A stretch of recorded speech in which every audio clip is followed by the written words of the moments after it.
আজকে আমরা বিশ্বায়নের যে রাজনৈতিক প্রভাব সেগুলো সম্বন্ধে আলোচনা করব। বর্তমান পৃথিবীতে বিশ্বায়ন একটা গুরুত্বপূর্ণ বিষয়।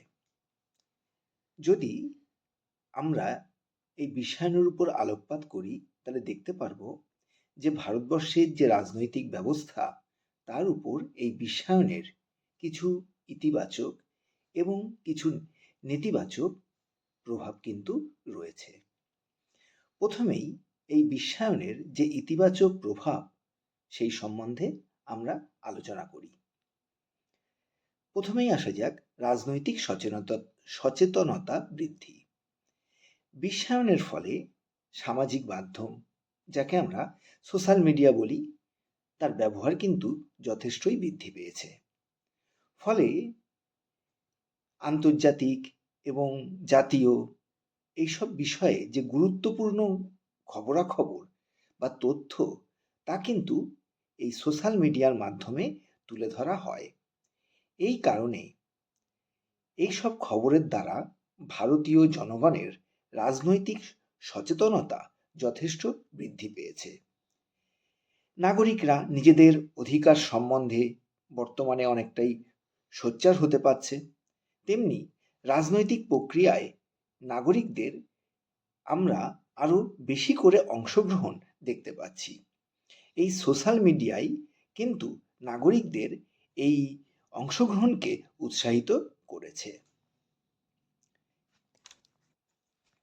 এরপরে দ্বিতীয় পয়েন্ট, ভারতের কূটনৈতিক সম্পর্ক এবং বিশ্বব্যাপী ভারতবর্ষের প্রভাব বৃদ্ধি।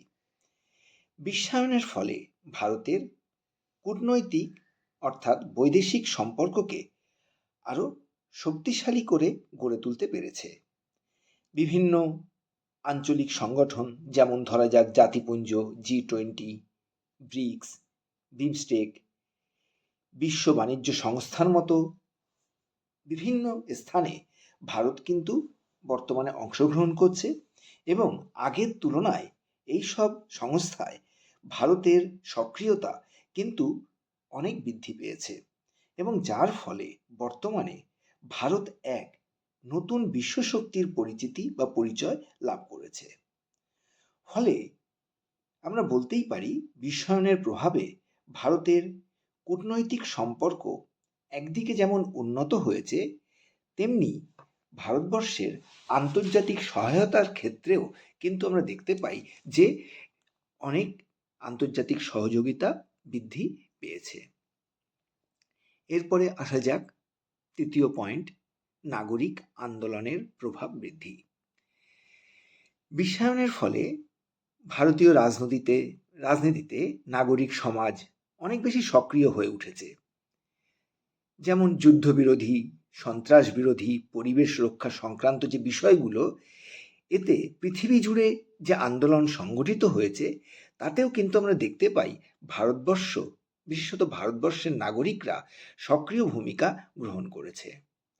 বিশ্বায়নের ফলে যেভাবে বিভিন্ন বিষয় সম্পর্কে সোশ্যাল মিডিয়ায় অবাধে তথ্যের আদান প্রদান ঘটে, তাতে পরিবেশ দূষণ, মানবাধিকার এবং সামাজিক যে ন্যায়ের মতো যে ইস্যুগুলি, সেগুলি নিয়ে নাগরিক সমাজ কিন্তু খুব সহজেই আন্দোলন গড়ে তুলতে পারছে।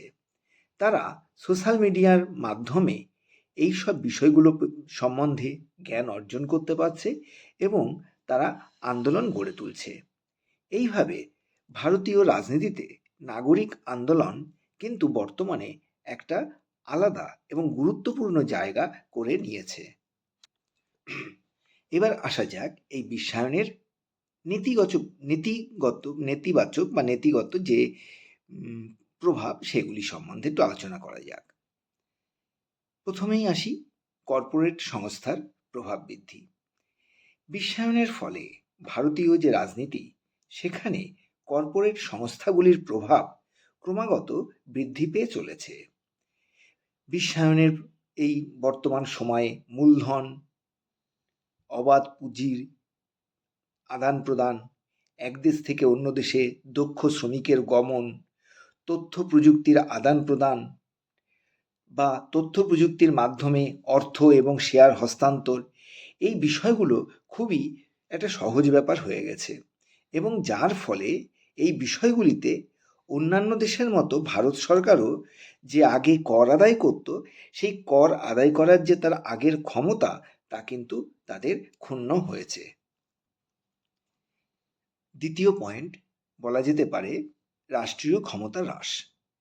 বিশ্বায়নের এই যুগে আমরা শুধু ভারত না, তৃতীয় বিশ্বের দেশগুলোর দিকে যদি তাকাই, তাহলে দেখতে পারবো বিশ্ব ব্যাংক, আন্তর্জাতিক অর্থভাণ্ডার, বিশ্ব বাণিজ্য সংস্থার মতো যে প্রতিষ্ঠানগুলি, সেইগুলো কিন্তু ব্যাপকভাবে দেশের অভ্যন্তরীণ ব্যাপারে হস্তক্ষেপ করছে, যার ফলে যে একটা জাতীয় যে সার্বভৌমিকতা, তা কিন্তু ব্যাপকভাবে ক্ষুণ্ণ হয়েছে এবং আভ্যন্তরীণ এবং বৈদেশিক নীতি গ্রহণের পথে কিন্তু প্রতিনিয়ত আমরা দেখতে পাই এই সংস্থাগুলো কিন্তু প্রতিবন্ধকতা সৃষ্টি করছে। তৃতীয় পয়েন্ট, অসন্তোষ, প্রতিবাদ এবং প্রতিরোধ। বর্তমানে আমরা দেখতে পাই যে এই বিশ্বায়নের বিপক্ষে কিন্তু একটা তীব্র অসন্তোষ এবং সেই অসন্তোষ থেকে একটা তীব্র প্রতিবাদ আমরা গড়ে উঠতে দেখতে পাচ্ছি। এই যে অর্থনৈতিক উদারীকরণের বিরুদ্ধে আমরা দেখতে পাই বামপন্থী রাজনৈতিক দলগুলো কিন্তু প্রথম থেকেই তীব্র বিরোধিতা করে এসছে।